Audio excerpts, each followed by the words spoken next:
matters tennis.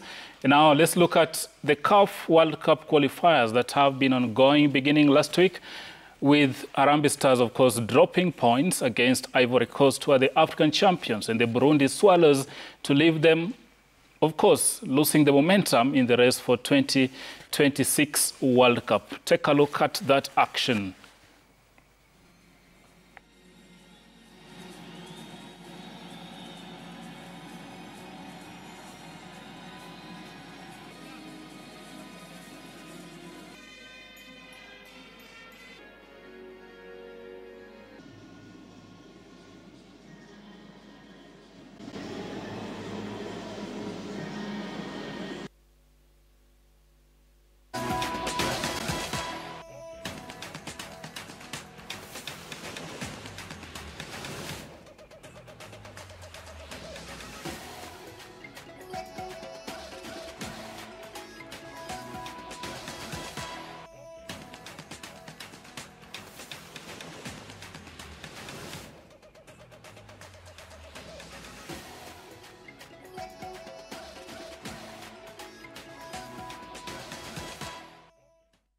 And again, they thought that they will be again a second time lucky against Harambee Stars, but I'm happy because the defense really played their role very well to an extent that Harambee Stars forced a 0-0 draw. To me, that is a win to Harambee Stars, a team that drew with Burundi, came all the way to draw against Ivory Coast, a team that beat Gabon.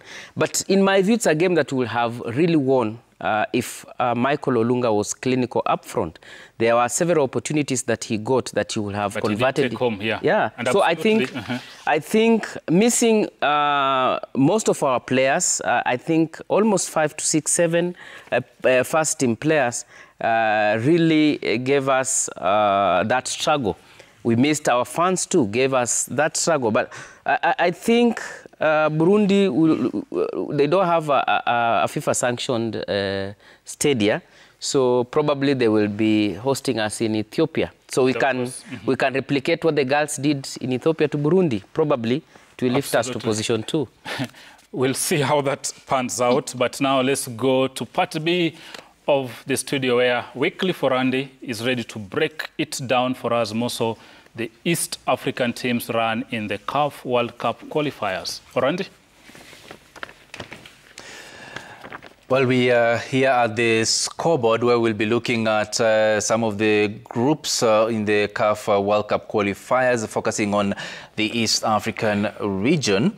So we'll take a look at Group A, which has Egypt, Guinea-Bissau, Burkina Faso, Sierra Leone, Ethiopia, and Djibouti. Were to focus on Ethiopia, but if I'm not wrong, they are yet to be admitted to the East Africa community. Let's look at Group B, which has Sudan, Senegal, DR Congo, Togo, South Sudan, and Mauritania. Here we are looking at DR Congo, which is a part of the East African community. It's the third in this group, featuring Senegal and, of course, other teams. But the surprise package here is Sudan, which is topping that particular group with 10 points from 4 matches, just 2 points ahead of Senegal, who are one of the heavyweights in the continent, and DR Congo here representing the East African community. He is the third one with 7 points out of 4 matches, having won 2, drawn 1, and lost 1. That is Group B. Let's look at Group E, where we have our neighbors Tanzania here representing the East African community. They are second in this particular group, which has heavyweights Morocco topping the group from 3 out of 3 with 9 points. Tanzania second with 6 points, not far off from Morocco, and they've played 3, 1, 2 of those matches and lost 1. Then you also have Niger, Zambia, Congo, and Eritrea. Not so bad for Tanzania in those 3 matches they've played so far. And if they keep that momentum, I'm sure they will. I don't know about whether they'll topple Morocco from that spot, but we'll wait and see what happens as the matches progress. Then we come to Group F. Here is where now we have Kenya. Kenya, we have it's number 4 currently in this particular group. That is Group F, topped by Ivory Coast. That is 4 matches with 10 points. Then we have Gabon with 9 points, Burundi with 7 points. Kenya is fourth with 5 points. The latest downset being the draw with Ivory Coast that they played in a few days ago. We currently, but as Shitera said, I don't know whether we have a chance here, but looking at Ivory Coast with 10 points and Kenya with 5 points, I think we have a chance. If Morocco loses, or rather if Ivory Coast loses some of the games and we win our remaining games, I don't know whether we have a chance or not, but according to me, I think there is still a chance of qualifying from this Group F. And lastly, look at Group G, which has Uganda. Uganda is currently number 5 in this Group G with 6 points out of 4 matches played so far. Algeria topping that particular group with 9 points out of 4 matches played so far. I'll throw this back to the panel right here. You are saying that Kenya doesn't have a chance. Now imagine Morocco losing, not Morocco, I don't know why I keep saying Morocco, but Ivory Coast losing some of the matches, maybe losing the next 2 matches and Kenya winning the next 2 matches. Wouldn't that be a possibility for Kenya? In fact, I put it right that the match that Kenya will be playing against Burundi will be a home match for Burundi. But again, Burundi will be home away from home. So probably if we capitalized in that match, we could secure a win if we properly organized for that match. And the teams that we are praying that drop points here are Gabon and Burundi, so that we qualify for the playoffs. Let us not struggle to topple Ivory Coast. Let us focus on the, they call them the low-hanging fruits. We topple Burundi and the Gabon. And in my view, we can qualify for the playoffs and be seeded with teams like Tanzania in that group. You can see it's number 2, and the number 2s in various groups. So in my view, we still have a window of qualification if we can push for a playoff, which will be number 2, in my view. I think, Shitera, we need to call a spade a spade. We made a mistake in 2 areas. Number 1, drawing against Burundi.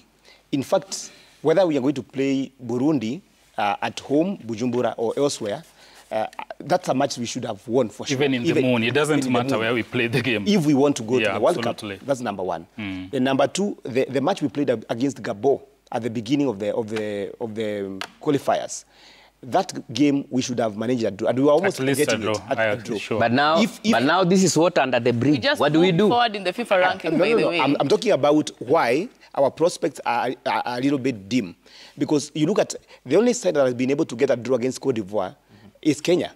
Meaning that Cote d'Ivoire is beating all other teams. Yeah. So we don't have a lot of hope in other teams against Cote d'Ivoire. So basically, what maybe should be the paradigm shift now for the coach and for the players is to have the kind of belief that we have seen with teams like Benin.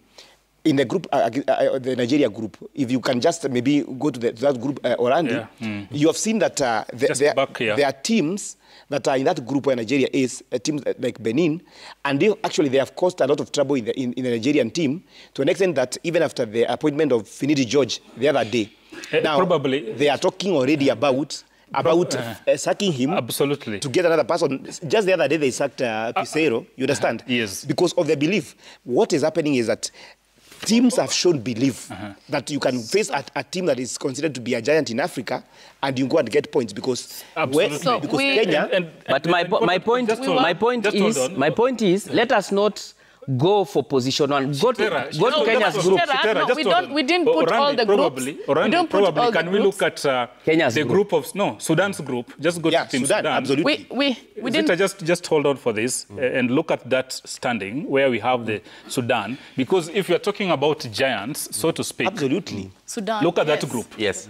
Now, when you're talking about belief, Shitera, you're talking about confidence of a team. You're talking about tactical formation. Sudan is, by all respect, not a powerhouse in African football. And you can see from 4 matches, they already have 10 points.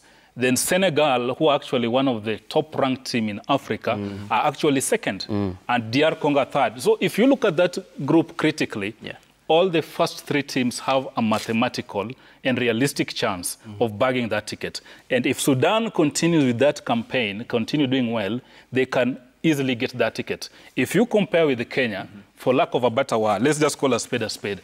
Harambee Stars lack the discipline. They lack clarity up front. They're losing a lot of chances. And you can't qualify for World Cup if you're not taking your chances. Just hold it. Just hold it there. Let me make a clarification there. What I meant is, look at Ivory Coast. They already have 10 points. Leave it. That is already gone. Let us fight for position 2, where we'll have an opportunity to qualify for the playoffs. And we agree. And in that place, that's what I'm saying. If Kenya managed to get a draw against Ivory Coast, which is the best in this group, it has beaten Gabon, it has beaten Gambia, it has beaten any other team in this group, then we can struggle and get some results from the second leg. That Ivory Coast, a minute. That Ivory Coast beats Gabon and Burundi in the second round, and we get some results against Burundi and Seychelles. Then you can qualify. You're running short of time. Swila, what I was trying to say, and I think you have well elaborated the point. Yes. We need to believe. For example, this was my point. When we played Cote d'Ivoire that day, I noticed at a point we were doing so well. But we didn't take our chances. We simply... That's why I pointed out Olunga. Towards the end of the game, in fact, when the coach was, withdrawing the attackers for midfielders, I thought that maybe they would have, we would actually gone for a win. Why? Because teams like Sudan, as we have seen there, teams like Benin, are topping groups that have powerhouses to say. Absolutely. But remember, it's here, we are lacking our formidable players, our first 11 players, like 5-6 of them. Zita? So we should even give it to Firat.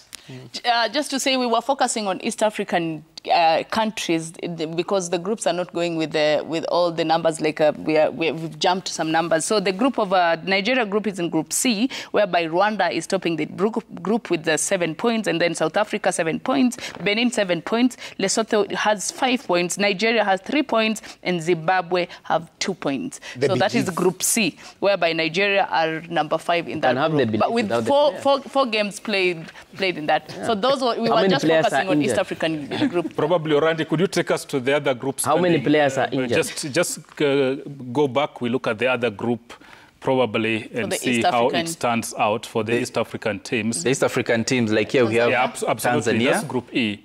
And you can see Tanzania really, after 3 games, they're still in the race with 6 points. As much as Morocco are considered the favourites. That's why we are talking about, Swila, about being realistic. That even for these playoffs we are talking about, it's going to be those teams that have showed, something.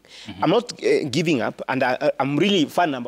You understand my place in football. But in your discussion, but factor in the injured players. What I'm saying this. That we have really tried. We don't have to go to play. You see, injuries happen to any team. Yeah, they happen, but in this case, we have a guarantee. We have a whole... That next time, you're going to play with a fully fit squad. That one happens everywhere. So basically, you see, you talk about the question of injuries, and I ask you the question. How many players have we had since last year called to the national team? I know we are trying and trying. For example, the other time the coach said we were supposed to have, and by the way I give Freeland his flowers. Correct. But when I'm talking about football, I said the way it is. You remember, we had 2 players, that is Nost and Zach, whose paperwork was not completed, and they were called to camp. Why don't you call people already when you know everything has been... Absolutely, gentlemen. We can go on and on, but Randy, thanks for breaking it down.